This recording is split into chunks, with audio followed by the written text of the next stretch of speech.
Welcome to WB Mason Postgame Extra exclusively on SNY.TV. Sunday afternoon, the Colorado Rockies completed a sweep of the Mets at Coors Field. 4-3, Ryan Rayburn's two-run pinch hit home run off Jim Henderson in the bottom of the seventh proved to be the difference. Yeah, before that, a nice pitching effort by Tyler Chatwood. They got three really good pitching efforts by their starters in this series. Jacob deGrom was equal to the task, struck out Dustin Garneau on a great fastball inside, but was at 102 pitches. Terry Collins decided to bring in Jim Henderson. Now this is back-to-back, despite him throwing only 10 pitches yesterday, and he wasn't up to the task. Rayburn is just a fine hitter, and he took him out to right center field.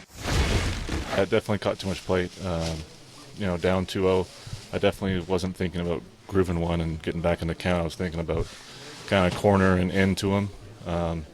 And just caught too much to the plate, and you don't want to get beat by the pull side, and he got his hands through and got the barrel to it. It's a little more of a mental battle, but it's part of the game. You go through good stretches and you go through bad. So, I think we're all looking forward to getting home and playing there, and getting back on a winning streak. And then in the eighth inning, the Mets had a chance to bounce right back. They had two aboard and one out. Lucas Duda hit a ground ball to third.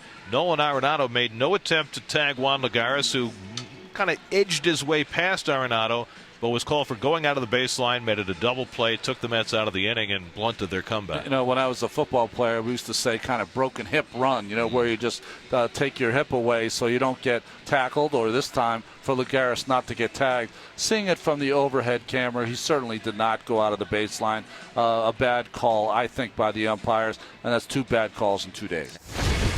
Look, they made the call. Doesn't matter what it's going to do. You don't challenge it. So it's over. Let's go. Move it. I was really surprised, because the guy in front of me say, and when I look back, they say out, I know no idea what happened, but I never think that want to be out.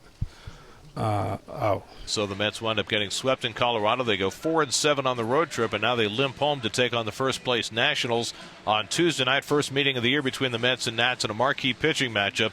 Noah Syndergaard against Max Scherzer Tuesday night. Our coverage begins with Cadillac first pitch at 6 o'clock on SNY. That'll do it for WB Mason Postgame Extra. Be sure to join us after every game for exclusive coverage on SNY.TV.